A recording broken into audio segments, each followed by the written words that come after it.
നമസ്കാരം. ശ്രീകൃഷ്ണ കഥാമൃതം ഭാഗം 516. ഓം ഗം ഗണപതയേ നമ. ഓം സം സരസ്വതേ സ്വാഹ. ഓം ശ്രീ ഗുരുഭ്യോ നമ. ഓം ശ്രീ രംഗനാഥ ശർമ്മണേ നമ. നാരായണ നാരായണ നാരായണ നാരായണ നാരായണ നാരായണ നാരായണ നാരായണ നാരായണ നാരായണ നാരായണ. ഓം ശ്രീകൃഷ്ണാർപ്പണമസ്തു. ഓം ശ്രീകൃഷ്ണായ പരബ്രഹ്മണേ നമ. ഓം ശ്രീകൃഷ്ണായ പരമാത്മനേ നമ. ഹരേ രാമ രാമ രാമ ഹരേ ഹരേ, ഹരേ കൃഷ്ണ കൃഷ്ണ കൃഷ്ണ ഹരേ ഹരേ. ശ്രീകൃഷ്ണ കഥാമൃതം ഭാഗം 516. സർഗം 10. ശ്രീകൃഷ്ണ ലീലാകാന്ഡം എന്നതിൽ 10ാം സർഗം മന്ത്രിസഭ, കംസൻ്റെ മന്ത്രിസഭ. അതിൽ 11ാമത്തെ ശ്ലോകമാണ് പറഞ്ഞ് നിർത്തിയിരുന്നത്. ഞാൻ ആ ദേവകി തൻ പൈതങ്ങളെ കൊന്നുള്ളതൊക്കെയും തെറ്റാണെന്നാണ് ചിലർ തൻ പക്ഷം ചെയ്യേണ്ടത് എന്തിതിൽ എന്ന് ചോദിച്ചു അദ്ദേഹം. പിന്നെ പറയുന്നു 12ാമത്തെ ശ്ലോകം. നിങ്ങൾക്കെഴും അഭിപ്രായം അറിഞ്ഞിട്ട് സമസ്തവും ചെയ്തിടാം എന്ന് വെച്ച് ഞാൻ ആലോചിച്ചു. അവിടെ അപ്പോൾ പറഞ്ഞു, നിങ്ങൾക്കെഴും അഭിപ്രായം അറിഞ്ഞിട്ട് സമസ്തവും ചെയ്തിടാമെന്ന് വെച്ച് ഞാൻ. അവിടെ നിർത്തണം. ആലോചിച്ചുര ചെയ്യുവിൻ, അത് അവർക്കുള്ളതാ. അത് കൂട്ടി വായിച്ചാൽ അർത്ഥം പോയി. ഏത് ചെയ്തിടാമെന്ന് വെച്ച് ഞാൻ ആലോചിച്ചുര ചെയ്യുവിൻ, അത് ശരിയായില്ല അല്ലേ? അതുകൊണ്ടാണ് നിങ്ങൾക്കെഴും അഭിപ്രായം അറിഞ്ഞിട്ട് സമസ്തവും ചെയ്തിടാമെന്ന് വെച്ച് ഞാൻ ആലോചിച്ചുര ചെയ്യുവിൻ. പിന്നെ പറയണു, കാര്യം മുൻകൂട്ടി ഓർക്കാഞ്ഞിട്ട് അബദ്ധം പിണകായിക. ഇനി ചെയ്യേണ്ടതൊക്കെ ചെയ്തു, അബദ്ധാവും ചെയ്തു. ഇനി എന്താ അബദ്ധാവുള്ളത്? ഇതാണ് സത്യസന്ധമായിട്ട് അതിൽ നമുക്ക് മനസ്സിലാക്കാനുള്ളത്. അപ്പോൾ കാര്യം മുൻകൂട്ടി ഓർക്കാഞ്ഞിട്ട് അബദ്ധം പിണകായികിനി പൊട്ടിച്ചിരിച്ചു കൊണ്ടോതി ഭഗനെന്ന ഭയങ്കരൻ. ആദ്യം അഭിപ്രായം പറഞ്ഞത് ഭഗൻ എന്ന മന്ത്രിയാണ്. അദ്ദേഹം എന്താ പറഞ്ഞത്? ഇവിടേക്ക് വെറും ഭ്രാന്താണ്, ഇത് ആരും വിശ്വസിക്കുമോ? അതായത് ഒരാൾ തെറ്റ് ചെയ്തിട്ടുണ്ടെങ്കിൽ തെറ്റ് ചെയ്തു എന്ന് പറയാതെ കണ്ട് ആ തെറ്റ് ശരിയാണെന്ന് പറയിപ്പിക്കുകയാണ് ചെയ്യണത്. അപ്പോൾ ഇവിടേക്ക് വെറും ഭ്രാന്താണ്, ഇതാരും വിശ്വസിക്കുമോ? മർത്യനായി പറന്നീടിൽ പിന്നീട് എന്തൊരു വിഷ്ണുവാം. അതായത് എന്തിനാ ഈ വിഷ്ണു പറഞ്ഞത്? അങ്ങാണ് വലുത്, കംസനാണ് വലുതാന്ന് ഭഗൻ പറഞ്ഞത്. വ്യാപകത്വം നശിച്ചില്ലേ വെറുതെ സംശയിക്കയാം. അങ്ങ് ആവശ്യമില്ലാണ്ട് വിഷ്ണുവിനെ പറ്റി തെറ്റിദ്ധരിക്കണം. സംശയിക്കയാം. അലറിക്കൊണ്ട് അഘൻ പെട്ടെന്ന് അനിഷ്ടം ചൊല്ലി. ഇങ്ങനെ ഭഗനെ സൂപ്പർസീഡ് ചെയ്തുകൊണ്ട് പിന്നെ അഘൻ എന്ന രാക്ഷസൻ കുറേ കൂടി ഗൗരവമായിട്ട് ഇദ്ദേഹത്തിനെ സെക്കൻഡ് ചെയ്യണം. അതായത് പിന്നെ എന്താണെന്ന് പറയുക, സപ്പോർട്ട് ചെയ്യണം. ആരേനെ? കംസനെ. വ്യാപകത്വം നശിച്ചില്ലേ വെറുതെ സംശയിക്കയാം. ആരെ? ഭഗൻ പറഞ്ഞു. ഉടൻ അകം പറഞ്ഞു. അലറിക്കൊണ്ടകൻ പെട്ടെന്ന് അനിഷ്ടം ചൊല്ലി ഇങ്ങനെ 10 നാൾക്കുള്ളിലുണ്ടായ കിടാങ്ങളെ മുഴക്കയും കൊന്നിടണം, നമുക്കേതും നഷ്ടമില്ല വരാനതിൽ. എന്താ പറഞ്ഞത്? ഒരു കാര്യം ചെയ്യാം, ഇന്ന് മുതൽക്ക് 10 ദിവസത്തിൻ്റെ ഉള്ളിൽ പ്രസവിച്ചിട്ടുള്ള കുട്ടികളേനൊക്കെ അല്ലെങ്കിൽ പ്രസവിച്ച കുഞ്ഞുങ്ങളെ നമുക്ക് കൊല്ലുക. എന്നാൽ അങ്ങയുടെ ശത്രു അതിൽ പെടും. ഇതാണ് അദ്ദേഹം പറഞ്ഞതിൻ്റെ താല്പര്യം. 10 നാൾക്കപ്പുറത്തായാലെന്തുണ്ട് ആരാൻ്റെയല്ലയോ. അപ്പോൾ വേറൊരാൾ പറയാ, എന്തിനാ 10 ദിവസമാക്കാണ്? എവിടേക്കാണ് കുട്ടികളുള്ളത് വെച്ചാൽ അവരൊക്കെ കൊല്ലുക. നമുക്കെന്താ നഷ്ടം? നമുക്കെന്താ നഷ്ടം? ലാഭനഷ്ടങ്ങളെ പറ്റി ചിന്തിച്ചിടേണ്ട താനിതിൽ. ഒരു തരത്തിലും ഇതിൽ ലാഭം നഷ്ടം നമ്മൾ നോക്കേണ്ട എന്ന് വേറൊരാൾ. വേറെ ആളല്ല, പ്രലംബൻ ഓതി. പ്രലംബനാണ് അങ്ങനെ പറഞ്ഞത്. ചാണൂരൻ ചൊല്ലിനാനതു വാസ്തവം. ഉടനെ വേറൊരാൾ അസുരേന്ദ്രൻ ചാണൂരൻ ചൊല്ലിനാനതു വാസ്തവം, അവിടത്തെ പള്ളി വെല്ലിൻ ചെറു ഞാണൊളി കേൾക്കുക. അങ്ങയുടെ കയ്യിലുള്ള വില്ലിൻ്റെ ഞാണലി ഒന്ന് കേട്ടാൽ ഭയപ്പെടാത്തവരാരാളുള്ളത്? പേടിച്ചോടുന്നു ദേവന്മാർ കണ്ടിടങ്ങളിലൊക്കെയും. കംസനിതാ വരണോന്ന് മനസ്സിലാക്കിയാൽ ഉടനെ ദേവന്മാരൊക്കെ എന്ത് ചെയ്യും? അങ്ങയെ പേടിച്ച് ഓടും. പിന്നെ ആരാ ഈ വിഷ്ണു ഇത്രയൊക്കെ പറയാനുള്ളത്? എന്നായി ഇദ്ദേഹം അടുക്കളയണഞ്ഞിടങ്ങാം വീരപരാക്രമം. അടുക്കളയണഞ്ഞിടിലങ്ങാം വീരപരാക്രമം. അടുക്കളയിൽ വല്ലവരും പാത്രം തട്ട് മുട്ട് അതൊരു പരാക്രമമായിട്ട് കണക്കാക്കാൻ പറ്റുമെന്നാണ് ചോദിച്ചത്. ഭാര്യമാരോട് വീമ്പോതാൻ മാത്രം കൊള്ളും അവറ്റകൾ. ഇത് താമരശ്ശേരിയുടെ എന്താ പകരണം? ആനുകാലികമായിട്ടുള്ള കാര്യങ്ങളൊക്കെ അദ്ദേഹം സുസൂക്ഷ്മം മനസ്സിലാക്കിയിട്ടുണ്ട്. ആനുകാലികമായിട്ടുള്ളത്. ഭാര്യമാരോട് വീമ്പോതാൻ മാത്രം കൊള്ളും അവറ്റകൾ, ഒത്തുചൊല്ലിയിടും ഉച്ചത്തിൽ സ്വരിച്ചും കൊണ്ടു നാൻമുഖൻ. ഓത്തു ചൊല്ലിയിടും. അതായത് വേദങ്ങൾ പറയുന്ന വായുകളെ കൊണ്ട് അവരെന്തെങ്കിലും പറഞ്ഞു വിചാരിച്ചിട്ട് അങ്ങ് എന്തിനാ വിഷമിക്കണത് മഹാരാജാവേ? ഓത്തു ചൊല്ലിയിടും ഉച്ചത്തിൽ സ്വരിച്ചും കൊണ്ടു നാൻമുഖൻ, തപസ്സു തീർന്നിടുപോം എന്നോർത്തി വകക്കൊന്നിനും വരാം. അതായത് ഈ തപസ് ചെയ്തിട്ടുള്ള ആൾക്കാർ ദുഷ്ടത്തരം ചെയ്താൽ തപസ്സിൻ്റെ മഹിമ പോവും. അതുകൊണ്ട് അവർക്ക് ഇതിനെ പറ്റിയിട്ടൊന്നും അറിയില്ല എന്നാണ് പറഞ്ഞത്. തപസ് തീർന്നു പോം എന്നോർത്തി വകയ്ക്കൊന്നിനും വരാ, ശിവനോ പുരുഷന്മാരെ പോകാതെ ഇടം മിളാവൃതം. സാക്ഷാൽ പരമശിവനെയും കൂടിയും ഭയപ്പെടേണ്ടതാ. അണഞ്ഞു മഞ്ഞണിക്കുന്നിൽ മക്കളോടൊത്തു വാഴുകയാം. മൂപ്പര് ഇവിടെയൊന്നും വരില്ല. ഭാര്യയും മക്കളോടും കൂടിയിട്ട് മഞ്ഞണിക്കുന്ന് ഹിമാലയത്തിലെ സ്വച്ഛന്തം വിഹരിക്കുകയാണ് അദ്ദേഹം. അണഞ്ഞു മഞ്ഞണിക്കുന്നിൽ മകളോടൊത്തു വാഴുകയാം, മറ്റൊരാളും ഉള്ളിലെപ്പോഴും മോളിഞ്ഞും കൊണ്ടിരിക്കയാം.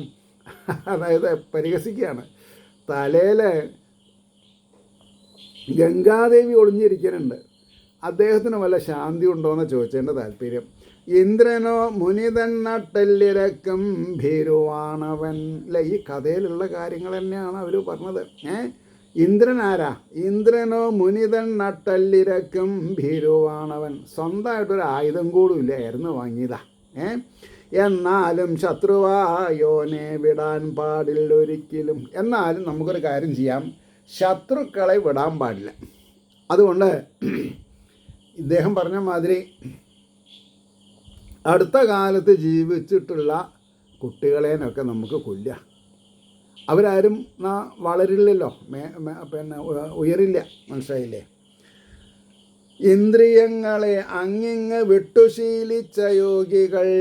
എന്താ പറഞ്ഞത്?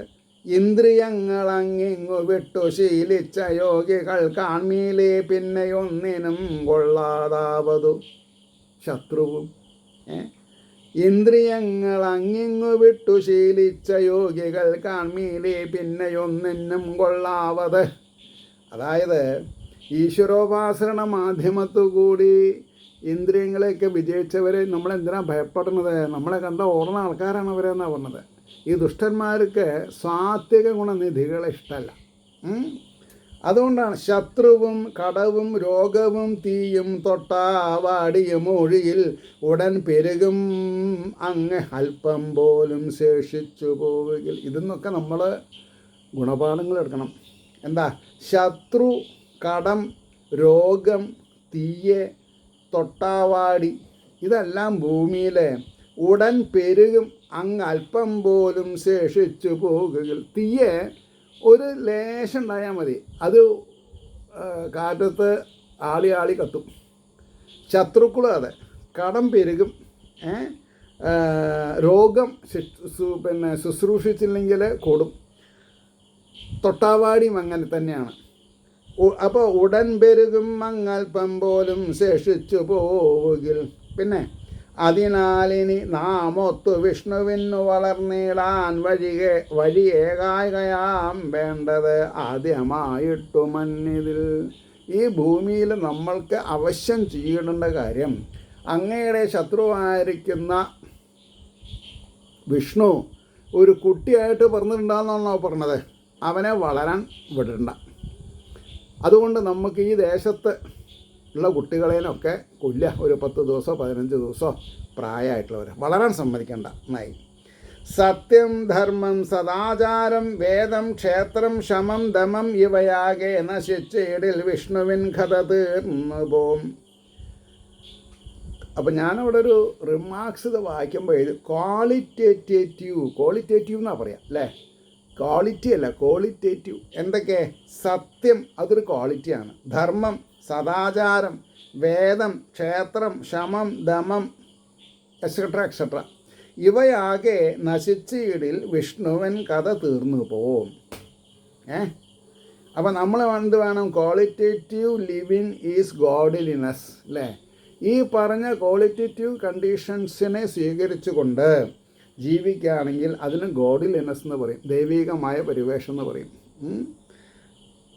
എന്നല്ല വിഷ്ണുനാമങ്ങൾ ജപിപ്പോരെ അകറ്റണം അന്തണന്മാർക്കെഴും പേരെ കേൾപ്പാൻ പാടില്ലൊരേടവും. ആരൊക്കെയാണ് വിഷ്ണുവിൻ്റെ തിരുനാമങ്ങൾ ഉച്ചരിക്കണത് അവരൊന്നും വെറുതെ വിടരുത്, അവരൊക്കെ നമ്മൾ ശിക്ഷിക്കണം. അപ്പോൾ വിഷ്ണുത്വം വ്യാപകത്വം ഇല്ലാതെ ഉണ്ടാവും. ഇപ്പോൾ ഒരു വീട്ടിൽ ഒരാൾ നാമം ചൊല്ലണതും വീട്ടിലുള്ള അംഗങ്ങളെല്ലാവരും കൂടി നാമം ചൊല്ലണതും കൂടി വളരെ വ്യത്യാസമുണ്ട്. അതാണ് നടക്കാത്തത്. ഇപ്പോൾ അത് നടന്നാൽ ഈ ലോകം ഇങ്ങനെ ആവില്ല. എല്ലാവരും ഒരു 10-15 മിനിറ്റെങ്കിലും ഹരേ രാമ രാമ രാമ ഹരേ ഹരേ, ഹരേ കൃഷ്ണ കൃഷ്ണ കൃഷ്ണ ഹരേ ഹരേ ജപിക്കാൻ സാധിക്കണം. നാരായണ നാരായണ നാരായണ നാരായണ നാരായണ എന്തൊക്കെയാണ് തോന്നണത് അതൊക്കെ നാമായിട്ട് കീർത്തിക്കാം.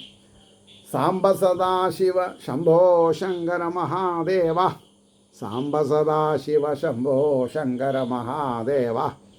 ഓം നമ ശിവായ ശിവായ നമ ഓം, ഓം നമ ശിവായ ശിവായ നമ ഓം. ഇങ്ങനെ എന്തൊക്കെ നാമങ്ങളുണ്ടോ അതൊക്കെ കീർത്തിക്കണം. നാമസങ്കീർത്തനം കൊണ്ടാണ് മനുഷ്യൻ്റെ മനസ്സിലുള്ള പാപപങ്കിലമായ അവസ്ഥകൾ മാറുക. അപ്പോൾ പറഞ്ഞു, അന്തണന്മാർക്കും പേരെ കേൾപ്പാൻ പാടില്ലൊരിടവും. ബ്രാഹ്മണരെ നശിപ്പിക്കുക, ബ്രാഹ്മണ്യം നശിപ്പിക്കുക. തടഞ്ഞരുളി ഉച്ചത്തിൽ പ്രലംബന്നതി ബുദ്ധിമാൻ. എല്ലാവരുടെ വർത്തമാനത്തിനും ഖണ്ഡിച്ചിട്ട് തടഞ്ഞരുളി ഉച്ചത്തിൽ പ്രലംബന്നതി ബുദ്ധിമാൻ. അവരെല്ലാവരും ഒരേപോലെ അല്ലാതറിഞ്ഞു ഞാൻ. നിങ്ങൾ ഈ വിചാരിക്കുന്ന കൂട്ടത്തിലൊന്നുമല്ല, എനിക്ക് കുറച്ച് കാര്യങ്ങൾ അറിയാം, അത് ഞാൻ പറയാം, നിങ്ങൾ കേൾക്കുന്നായി. തടഞ്ഞരുളി ഉച്ചത്തിൽ പ്രലംബന്നതി ബുദ്ധിമാൻ.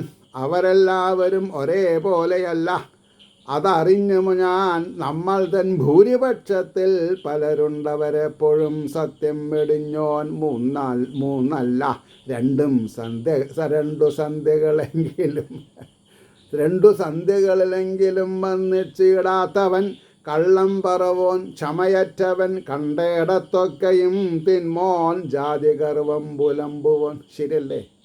എന്താ ഒരു അനാലിസിസ് ചെയ്യുക. ഒരു ഭാഗത്ത് ധർമ്മം, ഒരു ഭാഗത്ത് അധർമ്മം. നമ്മൾ തൻ ഭൂരിപക്ഷത്തിൽ പലരുണ്ടവരെപ്പോഴും അല്ലേ. മനുഷ്യന്മാരിൽ ഒരുപാട് ആൾക്കാർ അധർമ്മികളാണ്, ആസുരീയ സമ്പത്തുകളാണ്. എന്തൊക്കെയാണ് അവർ ചെയ്യുക? സത്യം വെടിഞ്ഞോൻ 3 പ്രാതസന്ധ്യ, മധ്യാഹ്ന സന്ധ്യ, സായം സന്ധ്യ. അതാരും ചെയ്യാറില്ല. എന്നാൽ 2 ചെയ്യുന്നുണ്ടോ? അതും ചെയ്യാത്തവരാ. 2 സന്ധ്യകളെങ്കിലും വന്നിച്ചിടാത്തവൻ, പ്രാതസന്ധ്യയിലും സായം സന്ധ്യയിലും സന്ധ്യാനാമം ചെല്ലാത്തവർ. അങ്ങനെ പിന്നെയോ കള്ളം പറവോൻ, വായെടുത്താൽ നുണേ പറയുള്ളൂ. ക്ഷമയറ്റവൻ, ക്ഷമാശീലം ബ്രാഹ്മണ്യത്തിൽ പെട്ടതാണ്. ക്ഷമ ഉണ്ടാവണം ആർക്കാണെങ്കിലും. കണ്ടയിടത്തൊക്കെയും തിന്മോൻ. അങ്ങനെയുണ്ട്. ജാതി ഗർവം പുലമ്പുവോൻ. ജാതി ഗർവം പുലമ്പിയിട്ടുണ്ടെങ്കിൽ ഹിന്ദുക്കൾക്ക് ഐക്യം ഉണ്ടാവില്ല. ഐക്യം ഉണ്ടായില്ലെങ്കിൽ മറ്റുള്ളവർ നമ്മുടെ തലയിൽ ഇരുന്ന് നിരങ്ങും. അത് നമ്മൾ മനസ്സിലാക്കണില്ല. മതേതരത്തിൻ്റെ പേരിൽ നമ്മൾക്ക് സ്വാതന്ത്ര്യമില്ല ഭഗവാനെ പറ്റി പഠിക്കാൻ. അവിടെയാണ് തെറ്റുപറ്റിയത്. ഞാൻ എപ്പോഴും കഴിഞ്ഞ കാര്യങ്ങൾ മറക്കാത്ത ഒരാളാണ്. അപ്പോൾ ഞാനാക്കിയിട്ടുള്ള പ്രധാന പങ്ക് ഈ സരസ്വതി ഇൻസ്റ്റിറ്റ്യൂട്ട് നടത്തുന്ന TMR മാരാ, തിരുമറ്റക്കോട് മാരാത്ത് എന്നാണ് പിന്നെ ആ TM എന്നുള്ളതാണ്. അദ്ദേഹം ഒരു ജോക്ക് പറയപ്പെടും. എന്താ ജോക്ക്? ഒന്ന്, ആംഗ്യമില്ലാണ്ട് സംസാരിക്കാൻ പറ്റുമോ? ഓ ധാരാളം എന്ന് പറഞ്ഞു അത്ര മറുപടി. അപ്പോൾ ഇത് ആംഗ്യത്തിൽ പെടില്ലാതെ അദ്ദേഹം മനസ്സിലാക്കിയില്ല. ഓ ആംഗ്യമില്ലാണ്ട് ഓ ധാരാളം. വേറൊരു തരം ആൾക്കാരുണ്ട്. എന്താ? കുട്ടികളെ, പ്രത്യേകിച്ച് കുട്ടികളെ തെമ്മാടിത്തരം മാത്രമേ ചെയ്യൂ. ഇവർ തെമ്മാടിത്തരം മാത്രം. അതിന് അദ്ദേഹം ഒരു എക്സാമ്പിൾ പറയുണ്ടായി. ഒരു കുട്ടി ഒരു പറമ്പിലിരുന്ന് കാര്യം സാധിക്കുകയാണ്. പച്ച മലയാളത്തിൽ പറഞ്ഞാൽ അപ്പിടുക. ഒരു കുട്ടി, ഇതൊരു ഒരു 50 years അല്ലേ, 50-60 years മുമ്പത്തെ കഥയാണ്. ഇപ്പോൾ എല്ലാവർക്കും കക്കൂസും കാര്യങ്ങളൊക്കെ ഉണ്ട്. പണ്ടതൊന്നും ഉണ്ടായിരുന്നില്ല. അപ്പോൾ ഇയാൾ കയ്യിൽ ഒരു കാക്കടി പിടിച്ചിരിക്കുക, തിന്നണില്ല കേട്ടോ. അപ്പോൾ വഴി കൂടെ ഒരു പ്രായമായിട്ടൊരാൾ പോകുമ്പോൾ പറഞ്ഞു, എടാ മോനെ, ആ കാക്കടി കുറച്ച് ദൂരത്ത് വെച്ച് കാര്യം സാധിക്കേ. ഉടനെ മറുപടി വന്നു കൂട്ടരെന്ന്, ഏയ് ഞാനിത് തൊട്ട് തിന്നണില്ലല്ലോ. അത് ഈ കാക്കടി അമേദ്യത്തിൽ തൊട്ട് തിന്നണമെന്നില്ലല്ലോ, കയ്യിലല്ലേ പിടിച്ചുള്ളത്, തനിക്കെന്താ? ഇങ്ങനെ ഉപദേശങ്ങളെ ശിരസ വഹിക്കുന്നതിന് പകരം പറഞ്ഞവൻ്റെ ഞഞ്ഞത്ത് കയറുന്ന ആൾക്കാരാണ്. അതാണ് ഈ ക്ഷമയറ്റോന്നുള്ളതിൻ്റെ അർത്ഥം പറയുക. കണ്ടയിടത്തൊക്കെയും തിന്മോൻ. അതാണ് ഞാൻ പറയുന്നത്. കണ്ടയിടത്തൊക്കെ തിന്നും. പൂജാമുറിയാണോ കക്കൂസാണോ എന്നുള്ള ധാരണയൊന്നുമില്ല. പിന്നെയോ എങ്ങനെയായാലും മാരാര് മാഷക്ക് നമോഭാഗം. ഞാൻ അദ്ദേഹത്തിൻ്റെ സിഗ്നേച്ചർ കോപ്പി ചെയ്തിട്ടുള്ള ഒരാളാണ്. എനിക്ക് ആദ്യം 80 രൂപ ശമ്പളം തന്നൊരു മഹാനാണ് അദ്ദേഹം, മനസ്സിലായില്ലേ? അപ്പോൾ അദ്ദേഹത്തിൻ്റെ ആത്മാവിന് സദാസമയത്തും ശാന്തി ഉണ്ടാവട്ടെ എന്ന് കൂടി ഞാൻ ഈ അവസരത്തിൽ പ്രാർത്ഥിക്കണം. അദ്ദേഹം 2003 അഷ്ടമിരോഹിണി ദിവസം മരിച്ചത് അദ്ദേഹം.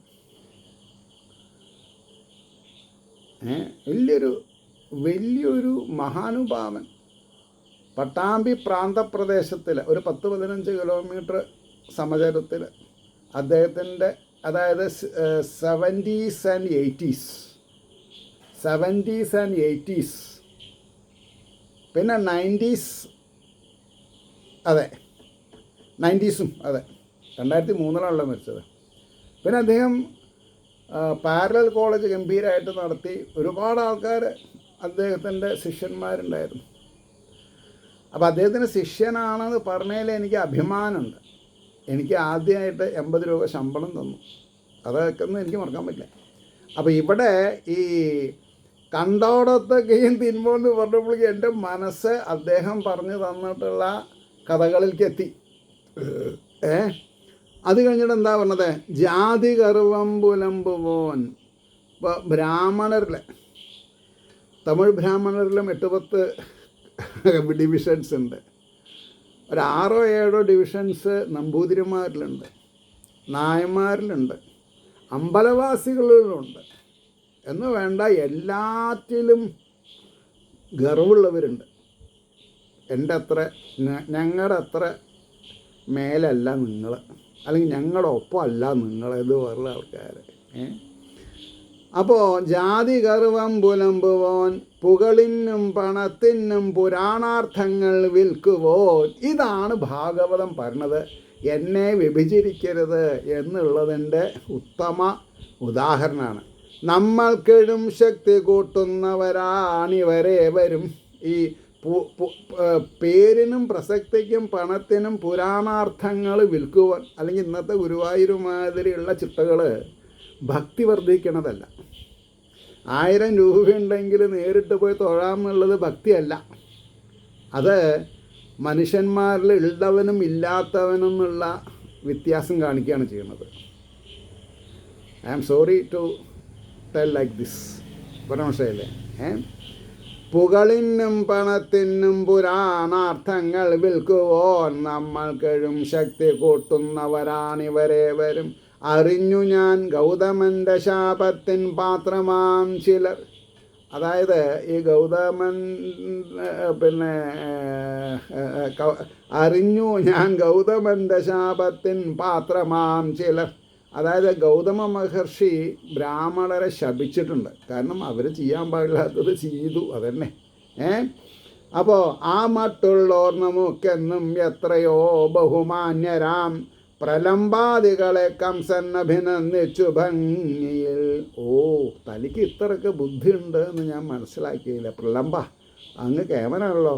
പ്രലംബാദികളെ കംസൻ അഭിനന്ദിച്ചു ഭംഗിയിൽ അയച്ചാൻ എത്രയും സാധുവിദ്രോഹം ചെയ്തു വന്നിടാൻ. കഴിയുന്നിടത്തോളം സാധുക്കളെ ദ്രോഹിച്ചിട്ട് വരൂ തനിക്ക് മനസമാധാനം ഉണ്ടാവട്ടെ. തൻ്റെ ചെയ്തികളിൽ തനിക്ക് മനസമാധാനം ഉണ്ടായാൽ അത് എനിക്ക് ആലോചിച്ച് ചിരിക്കാം. എനിക്കതിൽ അഭിനിവേശമുണ്ട് തൻ്റെ പുരോഗതിയിൽ. അതൊക്കെ പറഞ്ഞു. അപ്പോൾ ഈ വണ്ണം സുജന നിപീഡനത്തിലെന്നും പ്രാവീണ്യം പെരുകി വളർന്നു ദുഷ്ടവർഗം. ഇന്നത്തെ അവസ്ഥയാണ്. ഈ വണ്ണം സുജന നിപീഡനത്തിൽ, സജ്ജനങ്ങളെ പീഡിപ്പിക്കണതിൽ താല്പര്യം ഉണ്ടാവുക. പ്രാവീണ്യം പെരുകി വളർന്ന ദുഷ്ടവർഗം പാവങ്ങൾക്ക് അകമലരിന്നു മങ്ങലേറ്റി. പാവങ്ങളുടെ ഹൃദയപത്മത്തിലുള്ള വിചാരധാരകൾക്ക് മങ്ങലേറ്റി. ദൈവത്തിൻ മതമറിവിലാമന്നിലാരും. എന്താ പറഞ്ഞത്? ദൈവത്തിൻ മതമറിവിയില. ഈശ്വരൻ്റെ അഭിപ്രായം എന്താണെന്ന് ഈ മണ്ണിൽ ബഹുഭൂരിപക്ഷം 99.99 ആൾക്കാരും അറിയണില്ല എന്നുള്ളതാണ് സത്യം. എല്ലാവരും അവരവരുടെ ഫീൽഡിൽ എക്സ്പെർട്ടാണ്. തന്ത്രി പ്രതിഷ്ഠിക്കാൻ അല്ലേ,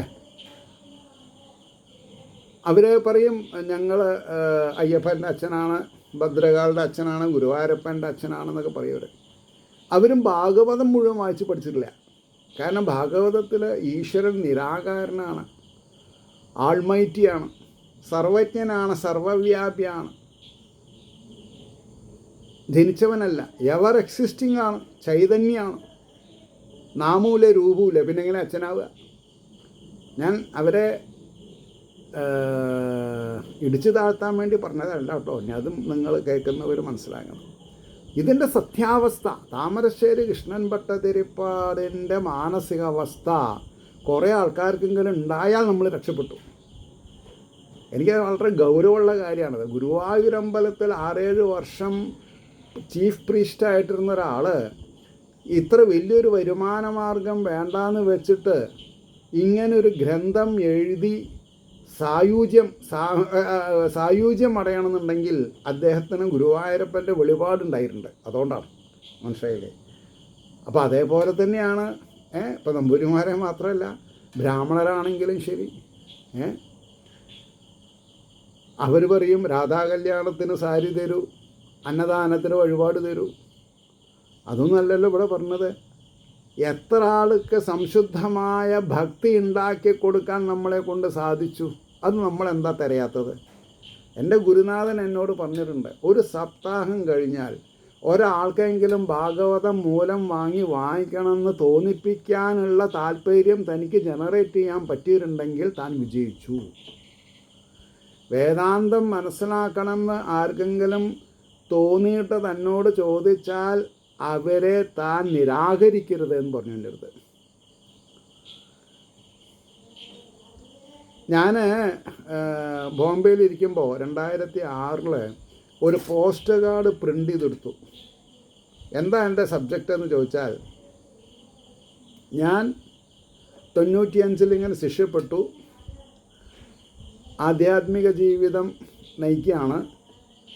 ഞാൻ കിളിപ്പാട്ടും സുബ്രഹ്മണ്യൻ തിരുമുമ്പിൻ്റെ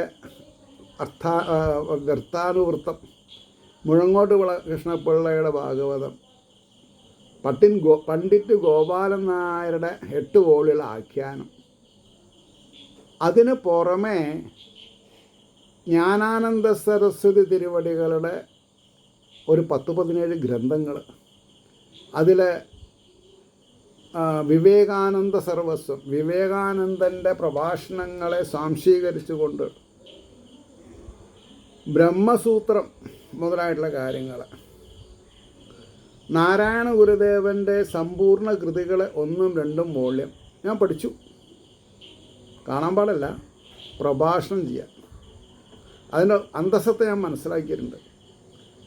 അതുകൊണ്ട് ശ്രീകൃഷ്ണാർപ്പണമസ്തു, ശ്രീകൃഷ്ണായ പരബ്രഹ്മണേ നമ, ശ്രീകൃഷ്ണായ പരമാത്മനേ നമ എന്നൊക്കെ അതിലെഴുതി ആർക്കെങ്കിലും താല്പര്യമുണ്ടെങ്കിൽ സംശയം ചോദിച്ചാൽ ആവുന്ന രീതിയിൽ ഞാൻ പറഞ്ഞു തരാം. അതാണ് എൻ്റെ ഉള്ളടക്കം. ഇന്നേ വരെ ആ കാർഡ് കിട്ടിയവരാരും എന്നെ വിളിച്ചിട്ടില്ല. എനിക്ക് സന്തോഷമുണ്ട്. എന്നാലും എനിക്ക് പോരാ ഞാൻ ചെയ്തത് പോരാ എന്ന് എനിക്കറിയാം. അതുകൊണ്ടാണ് ഞാൻ ഇതേപോലെയുള്ള ഗ്രന്ഥങ്ങൾ എടുത്ത് വീശാൻ തുടങ്ങിയത്.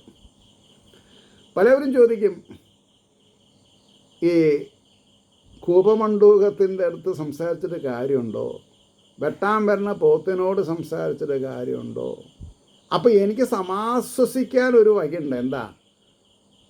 അറിവുള്ളവരെ അറിവില്ലാത്തവരെ ഉദ്ബോധിപ്പിക്കാൻ വേണ്ടി കർമ്മങ്ങൾ ചെയ്യണം, അല്ലെങ്കിൽ ആശ്രയദോഷം ഉണ്ടാവും. അറിയുന്ന കാര്യം മറ്റുള്ളവരുടെ നന്മയ്ക്ക് വേണ്ടി സ്വാർത്ഥലാഭമില്ലാണ്ട് മറ്റുള്ളവർക്ക് പറഞ്ഞു കൊടുക്കുക, പറയുക.